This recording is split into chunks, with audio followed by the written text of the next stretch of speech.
네, 오늘은 대요리문답 2부 17과 178에서 182문까지 내용을 살펴보겠습니다. 이 문답은 기도에 대한 그런 내용들을 담고 있습니다. 그래서 우리가 기도에 대해서 한번 생각해보는 시간을 가질 텐데요. 사실 우리가 기도를 너무 잘 알고 있지 않습니까? 그리고 너무나 경험이 많으실 겁니다. 그래서 기도에 대해서 뭘 또 배워야 될지 의문을 가질지도 모르겠습니다. 기도에서 이제 어느 정도 신앙생활 하신 분들이라면은 너무나 친숙하고 또 경험이 많고 그만큼 또 간증거리가 많기 때문입니다. 저도 이 기도에 대한 간증거리가 있습니다. 기도에 대한 첫 인상이 굉장히 강렬했기 때문입니다. 제가 어릴 때였습니다. 아직 국민학교였죠. 그때는 국민학교 들어가기 직전에 그런 때였습니다. 제가 굉장히 가지고 싶었던 장난감이 있었습니다. 그때 후레시맨이라고 불리는 그런 만화가 유행을 했는데 그 장난감, 그 로봇가 굉장히 갖고 싶었습니다. 그래서 산기도를 시작했습니다. 그 어릴 때에 산에 가서 산기도가 아니고 사실 저희 집이 산동네였거든요. 산동네 거의 꼭대기, 마을의 꼭대기 있는 지점이 저희 집이 있는 곳이었습니다. 그래서 산기도가 되는 거죠. 그래서 저희 집 올라가는 그 중턱에 저희 친구 집 앞에 작은 공터가 있었거든요. 거기서 이 밤에, 어린 나이에 밤인데 막 어린 마음에 그랬던 것 같아요. 거기서 친구 집 앞에서 기도했던 그런 경험들이 잊혀지지 않습니다. 그런데 놀랍게도 또 하나님께서 주시더라고요. 그 어린 때에. 어떻게 주셨냐면 제가 얼마 후에 교통사고가 납니다. 이 버스에 이게 접촉에서 이제 교통사고가 나는데요. 하나님께서 주신 지혜인지 모르겠습니다. 어린 마음에 이거 잘하면 로봇을 받을 수 있는, 어머니께 받을 수 있는 찬스가 되겠다라고 하면서 아프니까 어머니는 얼마나 걱정되겠어요. 아들이 교통사고 당해서 어린 나이에 누워있는데, 병실에 입원해 있는데 엄청 걱정을 했겠죠. 그것을 좀 제가 불효자다 보니까 또 이용했던 것 같습니다. 그래서 어머니한테 제가 좀 장난감 안 사주면 밥을 안 먹겠다, 얼마나 걱정되셨을까요? 그렇게 해서 이게 응답인지 아닌지는 모르겠는데 어쨌든 그렇게 해서 로봇을 얻었던 기억이 있고, 어린 마음에 하나님이 진짜 내 기도 들어주시는구나, 이런 첫 이 기도에 대한 인상이 있습니다. 뿐만 아니라 나중에 커서도 제가 어떤 오해 속에 둘러싸여 있을 때에 막 기도를 막 붙잡고 이렇게 기도를 했더니 하나님께서 말씀을 통해 또 제 마음을 또 알아주시고 또 설교 말씀을 통해 오해들을 또 풀게끔 하시는 그런 역사들도 있고, 굉장히 기도에 대해서 간증거리가 많습니다. 우리 성도 여러분들도 이 신앙생활을 하다 보면은 이런 기도에 대한 간증거리가 참으로 많을 줄 압니다. 그만큼 이 기도가 익숙하다라는 거겠죠. 네. 그런데 우리가 또 우리나라 하면은 또 기도의 민족이기도 합니다. 민족적인 특성의 이 기도가 엄청 열심을 강조하는 그런 민족이라는 거겠죠. 그래서 우리나라만 가지고 있는 기도 방법들이 있습니다. 막 소리를 부르짖는, 무슨 기도죠? 통성기도. 단체로 소리를 부르짖는 그런 통성기도라든지, 또 새벽 일찍 딱 일어나자마자 하나님께 나와서 기도하는 그런 새벽 기도 같은 그런 한국 교회만 있는 그런 좋은 전통의 그 기도에 대한 열심이 있는 그런 모습들이 있기도 합니다. 하지만 또 한편 생각해 보면은 조금 과한 그런 기도들도 참으로 많이 보이게 됩니다. 성경에서 벗어난 그런 기도의 방법인 거죠. 그래서 성경에서 벗어난 기도는 기도가 아니고 배교다라는 것들을 우리가 또 한편 기억해야 하겠습니다. 그릇된 열심, 그래서 다른 불로 분향하다가 벌을 받게 되었던 나답과 아비후의 그 실수를 우리가 반면교사 삼아서 우리 기도 역시 하나님께 올바르게 올려드리고 또 하나님의 은혜를 이 기도를 통해 마음껏 누리는 놀라운 역사가 우리 교회 가운데 있기를 소망합니다. 자, 그러면 178번부터 우리 한번 기도에 대해서 차근차근 살펴보도록 하겠습니다. 제가 질문을 읽으면 함께 답을 읽도록 하겠습니다. 제 178문, 기도가 무엇인가? 기도는 그리스도의 이름으로 성령의 도우심으로 말미암아 우리의 소원을 하나님께 올리는 것인 바, 죄를 자백함과 그의 긍휼을 감사히 인정하면서 하는 것이다. 네. 먼저 기억해야 될 것은 이 기도가 그리스도의 구속 사역의 결과다라는 것이죠. 기도한다는 것조차 그리스도의 그 십자가 사건, 예수님의 그 십자가와 부활 사건이 없이는 나타날 수 없다라는 겁니다. 기도하는 것 그것조차 우리는 은혜를 입어서 하는 행위다라는 것이죠. 그냥 기도 응답이 되니까 그게 좋아서 하는 게 아니고 그리스도 은혜 안에서 우리는 감사함으로 이 기도를 마땅히 해야 되는 것이 되겠습니다. 기도 응답에도 너무나 큰 좋은 것이지만 또한 그 은혜 속에서 기도해야 한다라는 것이죠. 그래서 우리가 기억해야 될 것은 그리스도가 빠지면 기도가 온전히 이루어질까요? 그리스도가 빠지면 기도가 온전히 될 수 없다라는 겁니다. 그 내용이 이제 180문에 자세히 다루고 있는데요. 그 내용에 대해서 한번 또 나중에 살펴보도록 하겠습니다. 두 번째 기억해야 될 것은 왜 소원을 우리 하나님께 올려드려야 하는가라는 점입니다. 왜 우리는 기도해야 할까? 감사함으로 기도하긴 하지만 또한 무슨 이유로 우리는 기도해야 될까라는 것이죠.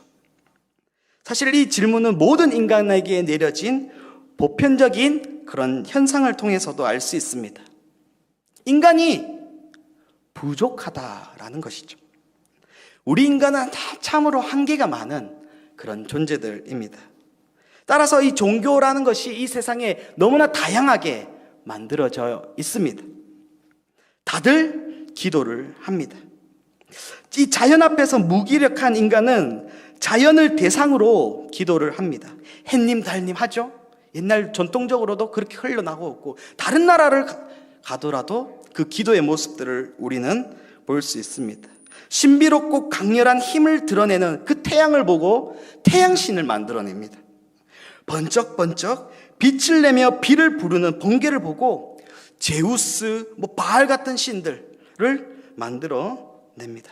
캄캄한 어둠 속에 그 캄캄한 어둠이 가득한 밤 사이에 유유히 빛나는 달을 보고 또한 신비로움에 빠져서 신을 만들어내기도 합니다. 그 모두 우리 인간이 그것에 대한 부족함의 그 지식의 결과인 것이죠. 저건 하나님이 만들었으니 하나님 정말 감사합니다 이런 것이 아니라 인간의 연약함 속에 그것들이 신비로움에 그렇게 그것들을 이제 절하고 숭배하게 된다라는 겁니다. 그런데 성경은 말하지요. 인간의 욕망과 절망이 결합될 때 만들어지는 그런 우상이 아니라 절대자는 오직 한 분이라고. 그게 누구라는 말입니까? 바로 하나님이시다. 인간의 부족함, 연약함에서 비롯돼서 기도하고 또 숭배하는, 예배하는 그런 모습들은 모두 하나님께만 올려드려야 한다라는 것을 우리는 성경을 통해 알고 배우게 되는 것입니다. 그렇다면 우리는 하나님께 이 기도를 통해서 어떤 소원들을 올려드려야 할까요? 이 요리문답을 살펴보면 이 기도를 통해서 합당한 소원을 올려드려야 한다라는 점을 우리는 배울 수 있습니다. 합당한 소원이란 하나님의 도덕법에 합당하며 그의 비밀하신 뜻을 이루는 소원이어야 한다라는 한다라는 내용입니다. 스스로 절대자로 존재하신 하나님은 이 태초 피조물이 생겨나기 전부터 이미 존재했던 분이셨습니다. 하나님은 인간의 욕망과 절망에 의해서 만들어진 분이 아니라 이미 존재해서 그분의 뜻대로 이 세상을 이끌어가고 계신 겁니다. 그렇기 때문에 우리는 하나님의 뜻이 온전히 이루어지는 것을 기도해야 하는 것이죠. 내가 원하는 나의 욕망, 나의 갈망, 나의 소원을 막 하나님의 뜻을 흔들어서 그것을 내 것으로 만드는 것이 아니라 우리가 하나님의 뜻에 맞게 그렇게 기도해야 한다라는 것입니다. 출애굽기 3장 14절에 하나님을 나는 스스로 있는 자라고 그렇게 소개합니다. 인간은 피조물에 불과하다라는 것이죠. 그래서 우리는 하나님을 내 마음대로 좌지우지할 수 없습니다. 내가 공들인다고 그 기도 제목이 그 말은 내 마음대로 이끌어낼 수 있는 것이 아니다. 하나님의 뜻에 합당하지 않는 그런 기도 제목은 이루어지지 않는다라는 사실을 우리는 기억해야 할 것입니다. 제가 기도할 때에 이루어지지 않은 그런 기도 제목이 있습니다. 참 많이 그런 소망을 가지고 이렇게 되면 좋았을 텐데 라는 마음으로 그런 생각을 품었는데 그게 또한 하나님께는 기도가 되었을 것입니다. 어떤 것이었냐면 제가 이 지금의 상태 있잖아요. 현재 상태로 이 지적 능력을 가지고 그대로 이 과거로 이 초등학교 시절 중학교 시절로 이렇게 되돌아가게 해주었으면 좋겠다. 그런 좀 이상한 기도를 참 많이 했었습니다. 과거에 그 내로 돌아가서 더 좋은 선택을 하고 더욱더 어떤 기회가 있을 때에 그 기회를 놓치지 않고 더욱더 열심히 공부하고 좀 이랬으면 어땠을까 하는 그런 아쉬움 때문이었습니다.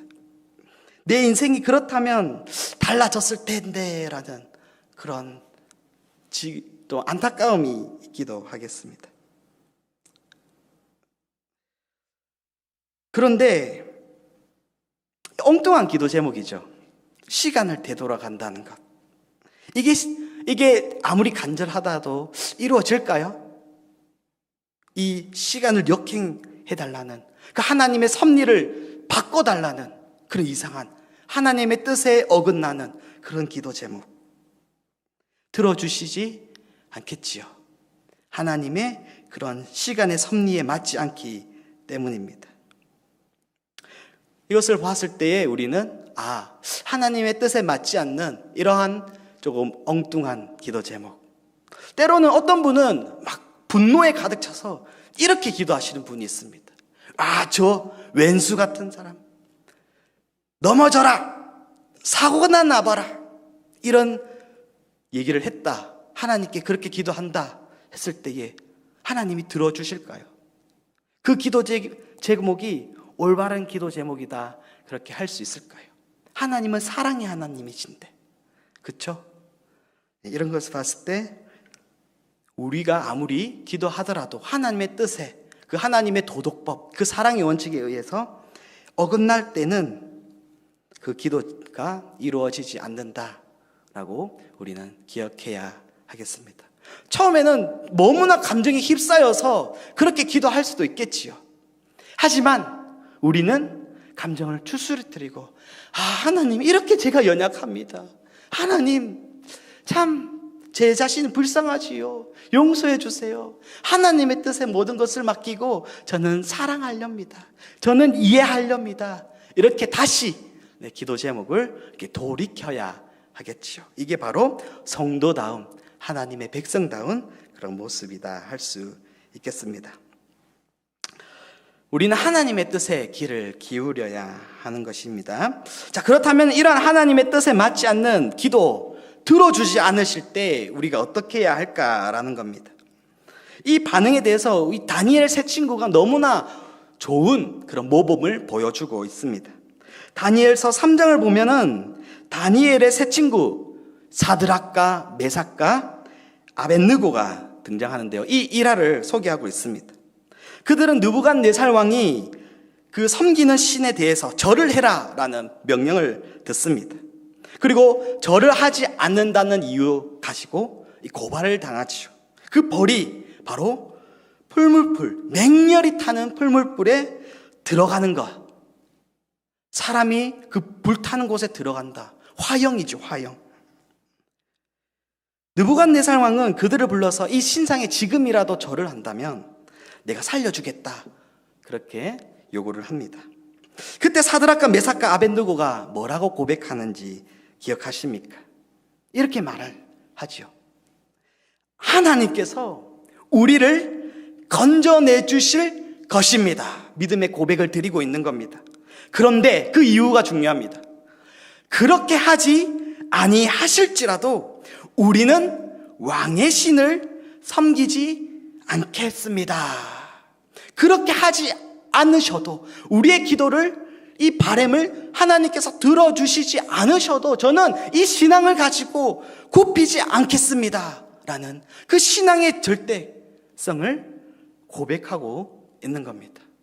우리가 기도를 할 때에 하나님의 뜻에 안 맞아서 우리의 기도가 들어지지 않는다라고 했을 때에 하나님, 저 이제 교회 안 다닐 거예요. 하나님 안 믿을 거예요. 내 기도 제목도 안 들어주시고 내 마음도 몰라주시고 하고 그렇게 돌아서는 것이 아니라 끝까지 붙잡고 기도하면서 또한 하나님의 뜻이 아니구나 라고 했을 때에 하나님, 내 마음을 하나님의 뜻에 맞게 생각을, 지혜를 주세요 라고 그 신앙을 놓치지 않고 끝까지 기도하며 하나님을 의지하는 그런 자세가 우리 신앙인들에게는 필요하겠습니다. 자, 그렇다면 우리 네 번째, 기도할 때에 또 중요한 것이 있습니다. 기도가 단순히 소원만 얘기하는 것이 아니라 우리는 기도할 때에 제 고백을 하게 되는 건데 왜 이 제 고백을 해야 될까라는 점입니다.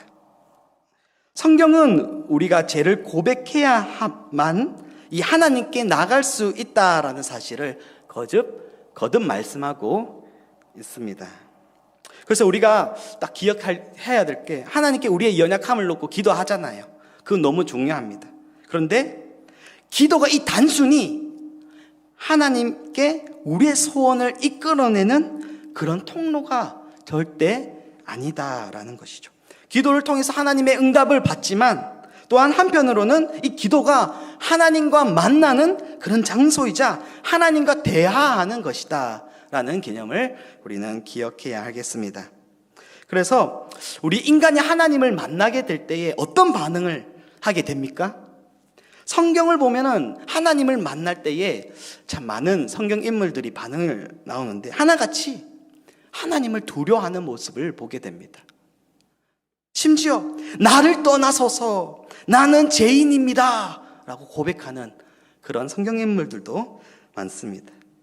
왜 이렇게 고백을 하겠습니까? 우리가 하나님과 만날 때에 그 하나님의 거룩성 앞에 내 자신은 너무나 초라하고 내 자신은 너무나 추악하고 내 자신은 너무나 천하고 천한 그런 죄인이기 때문입니다. 그래서 우리가 이 더러운 몸을 가지고 하나님께, 죄악된 몸을 가지고 하나님께 나아갈 때에 무엇을 해야 되겠습니까? 당연히 하나님, 참 저는 연약합니다. 하나님, 제 이 모습을 용서해 주세요. 저의 이 죄악된 모습들을 주님께 고백합니다. 죄들을 낱낱이 고백하며 혹은 우리가 기억하지 못하는 그런 죄일지라도 하나님 용서해 주세요. 그렇게 우리는 죄 용서를 해야 하겠습니다. 그래야지 하나님과 만남이 온전히 이루어지는 것이다 라는 것이죠. 여러분 혹시 손가락 기도 들어보셨습니까? 주일학교 때 어릴 때 많이 배웠지요. 손가락 5손가락 가지고 기도하는 방법입니다. 그 기도의 그 순서를 보면은 하나님 아버지 감사합니다 라고 하면서 하나님에 대한 찬양과 그 감사의 고백들을 먼저 드립니다. 그 다음 뭘 할까요? 그 다음에는 하나님 이거 들어주세요, 저거 들어주세요, 우리의 연약함을 채워주세요, 이게 아니고 용서해 주세요 먼저 나오죠. 우리의 요구보다 용서받는 것이 더 중요하기 때문입니다. 용서를 받아야지 우리는 하나님께 구원받는 자로 살아가기 때문에, 하나님과 끊임없이 친밀한 교제 속에 그렇게 살아갈 수 있기 때문에 요구보다 용서가 우선되어야 한다라는 것을 이 기도 손가락 순서를 통해 이렇게 말을 하고 고백하고 있는 겁니다. 이렇게 제 용서에 대한 그 기도 제목을 마음껏 또 하나님께 올려드리며 하나님과 교제를 나누는 저와 여러분 되시기를 바랍니다. 자, 이제 기도의 내용을 또 본격적으로 이렇게 살펴볼 텐데요. 179문입니다. 179문 한번 제가 질문을 읽을 테니 우리 함께 답을 읽어보도록 하겠습니다. 우리는 하나님께만 기도해야 하는가?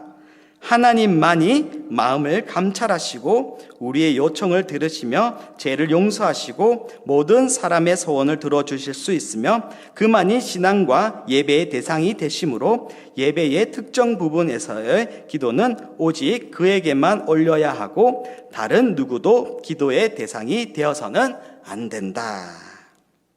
네, 앞서 우리는 인간의 연약함에 이 기도를 해야 한다라는 점을 살펴보았습니다. 그렇다면은 왜 다른 그 무엇인가가 아닌 하나님께 기도해야 합니까라는 질문에 대한 답변을 우리가 배우는 것입니다.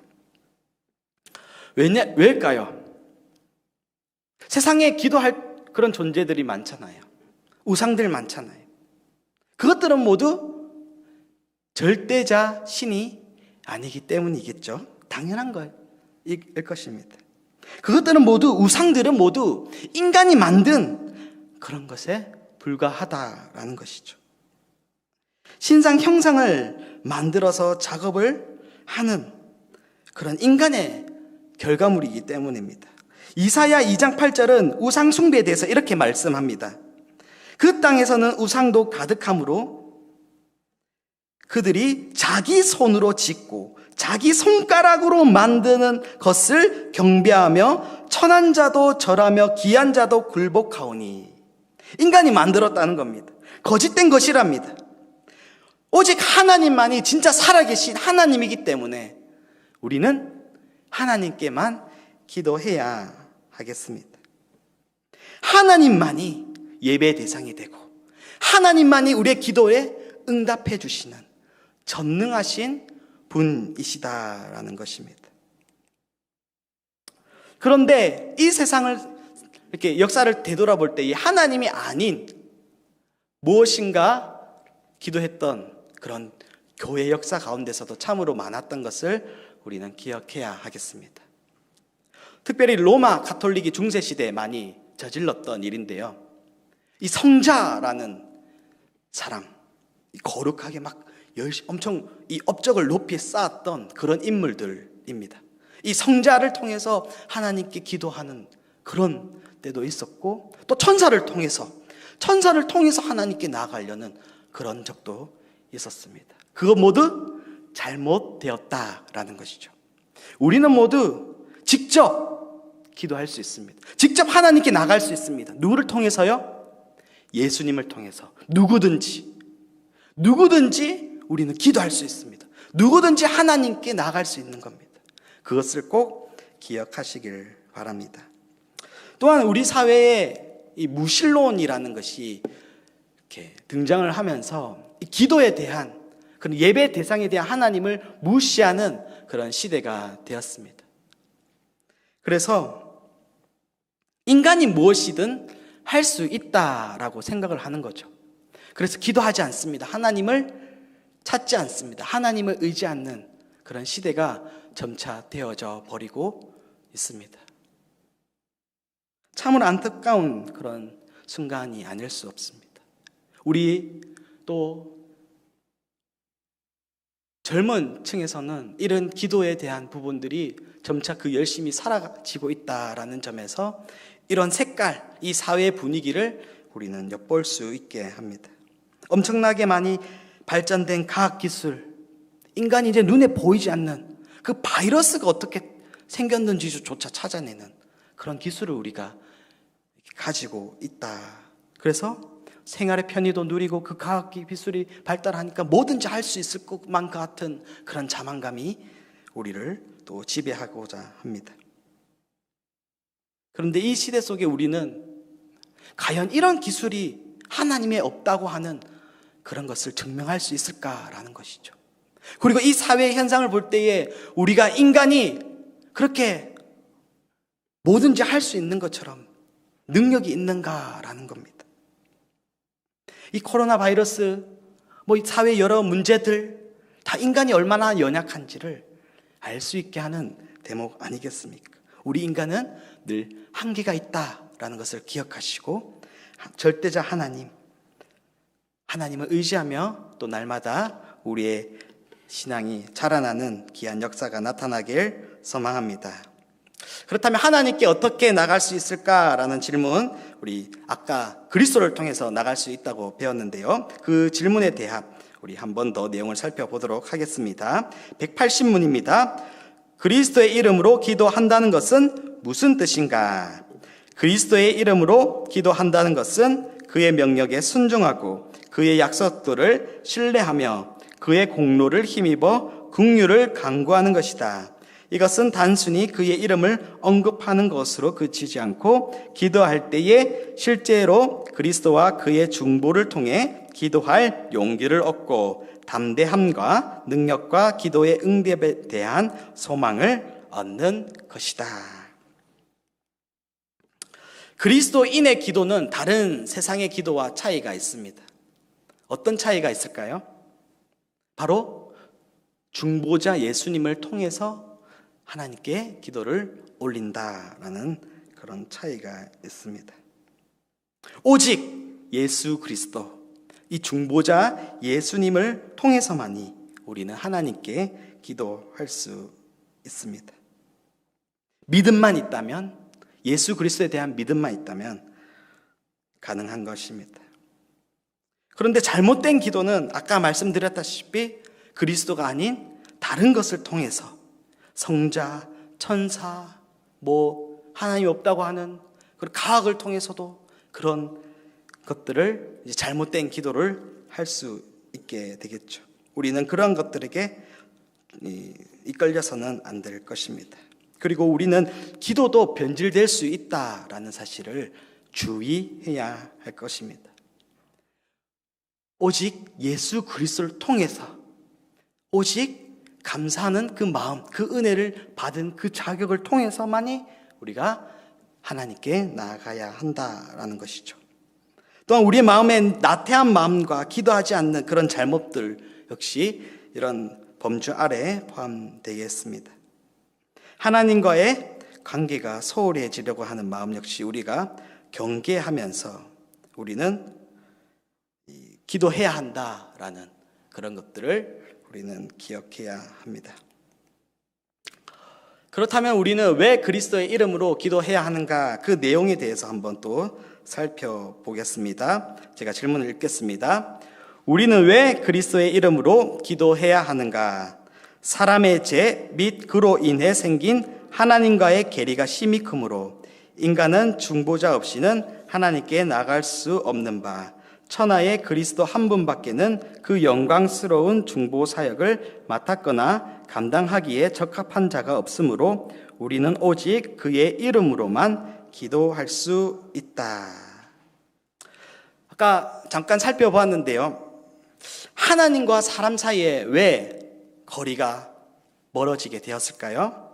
왜 기도는 예수 그리스도를 통하고는 할 수 없게 될까요? 두 가지 이유 때문에 할 수 있다고 가볍게 여겨서는 안 된다라는 겁니다. 이 기도할 때에 우리는 이 기도할 수 있다는 그 영광스러운, 그 은혜스러운 그 특혜를 받았다는 감사함으로 우리는 기도해야 합니다. 기도는 하는 것조차 행복한 일이다. 기쁨이 충만한 일이다. 그것을 기억하시며 이 기도를 하나님께 예수 그리스도를 통하여 올려드려야 하겠습니다.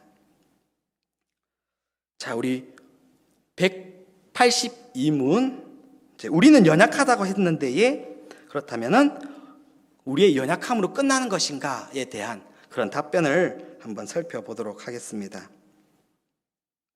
자, 제가 읽고 함께 답을 읽어보도록 하겠습니다. 성령께서는 어떻게 우리의 기도를 도우시는가? 우리가 마땅히 기도할 것을 알지 못하므로 성령께서 우리의 연약함을 도우셔서 누구를 위하여 무엇을 어떻게 기도할 것을 우리로 하여금 깨달을 수 있게 하심으로써 또는 이러한 부분을 바르게 수행하기 위해 필요한 이해력과 열정과 은혜를 우리 마음 가운데 불러일으키도록 역사하시고 각성시킴으로써 모든 사람에게 언제든지 다 같은 분량으로 하는 것은 아닐지라도 우리를 도우신다. 네. 자, 우리는 연약한 존재라고 했습니다. 그래서 우리는 그리스도 이름으로 나가야 되는 데에 그 일을, 우리가 기도하는 일을 누군가가 도와주신다고 합니다. 누가 도와주십니까? 성령님이시죠. 이렇게 기도는 그래서 삼위 하나님이 함께 역사하는 그런 행위입니다. 하나님께 기도하지만 하나님께서 응답해 주시지만 우리의 기도를 할 수 있도록 성령님이 우리의 마음을 이끌어 주시고 또 성령님이 예수님을 통해서 나갈 수 있도록 믿음을 더해 주시고 또한 이 성령님이 예수 그리스도를 통하여 갈 수 있도록 우리의 의지를 또 불러일으켜 주시고 또한 예수 그리스도는 우리가 하나님께 나갈 수 있도록 이렇게 희생을 사역을 감당하는 그런 삼위일체의 사역이 온전히 담겨 있는 것이 바로 기도라는 것입니다. 자, 그런데 우리는 여전히 무지하잖아요. 여전히 연약하잖아요. 그래서 끊임없이 성령님은 우리를 위해 도우십니다. 성경은 우리가 기도할 바를 알지 못하나 이 성령님이 무엇을 기도해야 될지를 알려주신다라고 그렇게 말씀하고 있습니다. 이게 단순히 우리의 직접 자격을 일으키는 그런 것뿐만 아니라 우리가 성령님을 통해서 누구를 깨닫지요? 예수님을 깨닫고 말씀을 깨닫습니다. 우리가 기도해야 될 때에 하나님의 뜻에 맞게끔 우리가 이 기도하는 것이 필요하다라고 말씀을 드렸는데 하나님의 뜻이 무엇일까? 하나님의 뜻에 맞게 우리를 계속 발전시켜 나가시고 성경 말씀을 깨달을 수 있도록 그렇게 도와주시는 분이 바로 성령님이시다라는 사실을 우리는 기억해야 하겠습니다. 그래서 우리가 성령님께 또한 기도를 해야 되겠지요.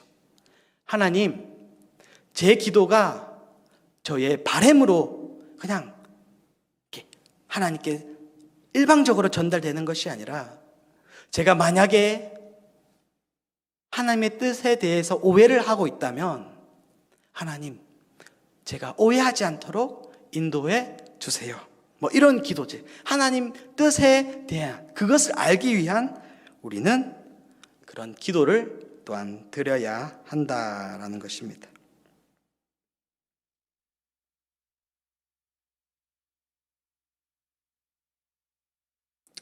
그래서 우리가 하나님께 또 온전히 기도를, 바른 기도를 이렇게 드릴 수 있다라는 것이죠. 3번의 내용을 살펴보면 성령님께서 하나님께서 영생을 주기 위한 택한 사람을 우리에게 미리 알려주셔서 그들의 구원을 위해 응답의 확신을 가지고 기도하도록 하시는가라는 조금 독특한 그런 제목이 질문이 있습니다. 어떤 분들은 이제 신비주의를 조금 많이 주장하시는 분이겠지요. 다 기도를 했더니 막 환상을 보이는 겁니다. 제가 기도를 했더니 저 친구는 구원받은 사람인데 저기 있는 분은 가짜예요. 이런 구원받지 못한 것 같아요. 저기 목사님은 가짜예요.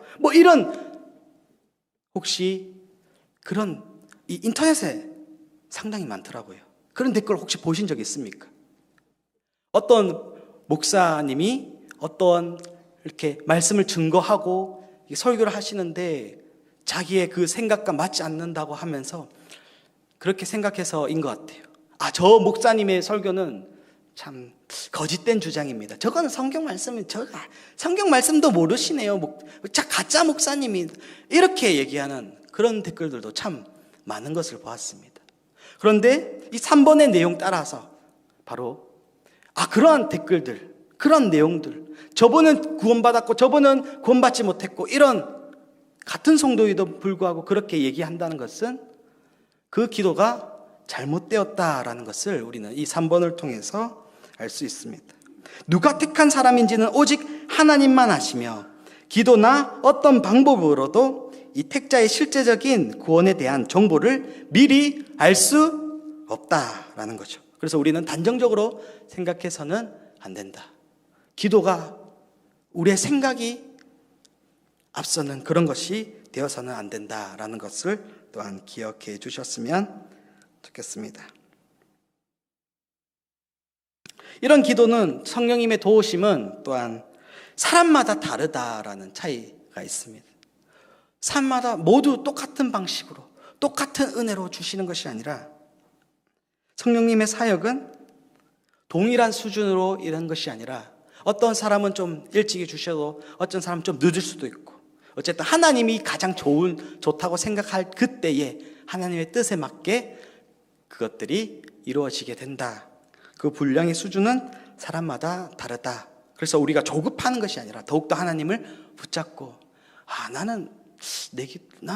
성령님 나는 왜 역사해 주지 않지? 이런 것이 아니라 끝까지 믿음을 놓지 않고 하나님께 또 기도하는 우리의 모습이 되었으면 좋겠습니다. 오늘은 기도의 내용을 살펴보았는데요. 정리하자면 이렇습니다. 기도는 하나님의 뜻에 맞게끔 우리가 이렇게 우리의 소원을 부탁하는, 간구하는 것도 있지만 또 하나님의 뜻에 맞게 우리가 살아가도록 그렇게 생각도 역시 변화하면서 그런 기도를 올려드려야 한다. 또 우리는 누구의 이름으로만 기도할 수 있다? 예수 그리스도의 이름으로만 나갈 수 있다. 우리는 바로 예수 그리스도의 이름을 통해서 하나님께 직접 나갈 수 있다. 그리고 또한 우리의 기도를 성령님께서 도우시기 때문에 성령님께서 우리의 기도 역시 주장해 주시옵소서라는 기도를 올려드려야 한다. 이런 내용을 꼭 붙잡고 참된 기도 속에 또 기도가 은혜의 특권이잖아요. 이 특권을 또 누리시며 하나님의 복된 그런 충만한 은혜를 마음껏 누리시는 저와 여러분 되시기를 바랍니다. 기도하겠습니다. 하나님, 오늘은 기도에 대해서 배웠습니다. 우리의 연약함을 또한 우리가 깨닫고 하나님께 나아가며 하나님께 의지할 수밖에 없다는 것 우리는 너무나 잘 압니다. 주님, 우리의 피난처 되시는 하나님, 우리에게 은혜를 더하여 주시고 우리가 또한 바른 기도, 또 예수님을 통한 하나님께 나아가는 기도를 올려드리며 하나님의 임재를 체험하는 복된 성도로 살아가게 하여 주시옵소서. 예수님의 이름으로 기도합니다. 아멘.